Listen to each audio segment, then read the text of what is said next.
రాష్ట్రంలో భూ ప్రకంపనలు కలకలం సృష్టించాయి. ఉదయం 7:27 ఒక్కసారిగా భూమి కంపించడంతో జనం భయంతో బయటకు పరుగులు తీశారు. ములుగులో అత్యధికంగా రిక్టర్ స్కేల్పై 5.3 తీవ్రత రికార్డు అయింది. భూకంప కేంద్రం భూమిలో 40 కిలోమీటర్ల లోతులో గుర్తించారు అధికారులు.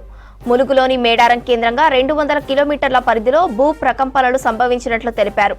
సెప్టెంబర్ 4న ఎక్కడైతే 50,000 చెట్లు పడిపోయాయో అదే కేంద్రంగా భూకంపం మొదలైందంటున్నారు అధికారులు. ఉమ్మడి ఖమ్మం జిల్లాలో భూకంపానికి సంబంధించి మరిన్ని వివరాలు ఖదీర్ అందిస్తారు. ఖదీర్, ఉమ్మడి జిల్లాలో భూకంపానికి సంబంధించి డీటెయిల్స్ ఏంటి? ఈ రోజు ఉదయం 7:24 తర్వాత భూమి కంపించడం అనేది ప్రారంభమైంది. దాంతో ఉమ్మడి ఖమ్మం జిల్లా వ్యాప్తంగా భద్రాచలం, మణుగూరు, కామెపల్లి, కారేపల్లి, ఖమ్మం నగరంతో పాటు జిల్లాలో ఉన్న దాదాపుగా 46 మండలాల్లో కూడా ఈ భూమి కంపించినట్టుగా అధికారులు తెలుపుతా ఉన్నారు. అయితే ఇప్పుడు రిక్టర్ స్కేల్పై దాదాపుగా 5.3 గా నమోదైనట్టుగా తెలుస్తా ఉంది. అయితే దీని కారణంగా ఒకవేళ ఇదే భూకంపం అనేది కంపించడం అనేది కొద్దిసేపు కొనసాగించినట్లయితే ప్రాణ నష్టం, ఆస్తి నష్టం కూడా వాటిల్లే అవకాశం ఉండేదని చెప్పేసి భావిస్తున్న పరిస్థితి. ఏదేమైనా కానీ ఉదయం స్కూల్ కు వెళ్లే వాళ్ళు, ఆఫీసులకు వెళ్లే వాళ్ళు, చిన్న చిన్న పనులకు వెళ్లే వాళ్ళందరూ కూడా భయంతో బయటికి పరుగులు తీశారు. స్కూల్ పిల్లలైతే ఏం జరుగుతుందో అర్థం కాక వాళ్ళు అట్లా నిర్ఘాంతపోయి చూస్తున్న పరిస్థితి నెలకొంది. అనేక సీసీ ఫుటేజ్లలో కూడా రికార్డ్ అయింది. అనేక చోట్ల ఇళ్లలో చెట్లు పడిపోవటం, అదేవిధంగా అక్కడున్న బైక్స్ షేక్ అవ్వటం, ఇలాంటి రకరకాల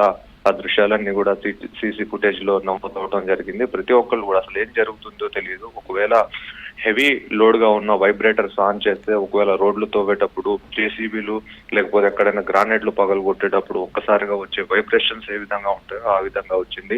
అధికంగా అపార్ట్మెంట్లలో ఉన్న వాళ్ళు భయకంపితులయ్యారు. వాళ్ళందరూ కిందికి పరుగులు తీసిన పరిస్థితి. ఎక్కడో భూకంపం వస్తే వార్తల్లో విన్నాము, టీవీలలో చూసాము, కానీ తాము స్వయంగా ఈ రోజు ఎక్స్పీరియన్స్ అయినట్టు తెలుస్తా ఉంది. ఖమ్మంలో ఎప్పుడు ఇలాంటివి జరగలేదు. ఎక్కడైనా దూర ప్రాంతాల్లో, గ్రానైట్ సమీప ప్రాంతాల్లో ఎక్కడైనా అక్కడ బ్లాస్టింగ్లు చేసినప్పుడు కొంత వైబ్రేషన్స్ వచ్చాయి, కానీ ఇప్పుడు ఇలాంటి గ్రానైట్ లేని చోట కూడా ఇలాంటి భూ కంపించడంతో ప్రజలందరూ కూడా ఆందోళన చెందుతున్నారు. వాళ్ళు ఎక్స్పీరియన్స్ కూడా అయ్యారు. అంటే భూమి ఈ విధంగా కంపిస్తుందా అని. అంటే మంచాల పైన ఉన్న వాళ్ళు మంచాలు షేక్ అవటం, చైర్లలో కూర్చున్న వాళ్ళు చైర్ షేక్ అవటంతో వెనుక నుంచి ఎవరైనా షేక్ చేస్తున్నారా చైర్లను, మంచాలు అన్నట్టుగా ఒకసారి వాళ్ళు వెనక్కి తిరిగి చూసుకున్నారు. అయితే మొత్తం తేరుకున్న తర్వాత చూస్తే భూమి కంపించింది అనేది వాళ్ళకు స్పష్టమైంది. దాంతో ప్రతి ఒక్కళ్ళు ఆందోళన చెందుతున్న పరిస్థితి. ఒకవేళ ఆ రిక్టర్ స్కేల్ పైన నమోదైన రికార్డ్ ఏదైతే ఉందో అదే ఎక్కువసేపు ఒకవేళ కొనసాగితే చాలా ప్రమాదం సంభవించేదని చెప్పేసి భావిస్తున్నారు. గతంలో చూస్తే 9.5గా వల్దీనియాలో జరిగింది.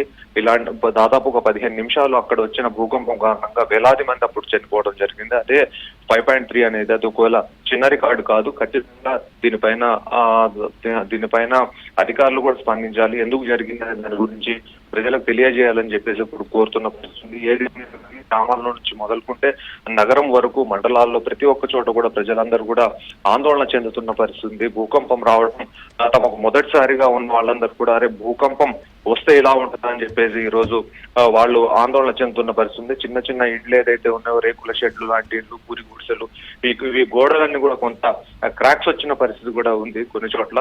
అయితే హై బడ్జెట్ పెట్టిన విల్లాలు వాటి పరిస్థితి ఏంటి అనేది ఇంకా తెలియాల్సి ఉంది శ్రవంతి.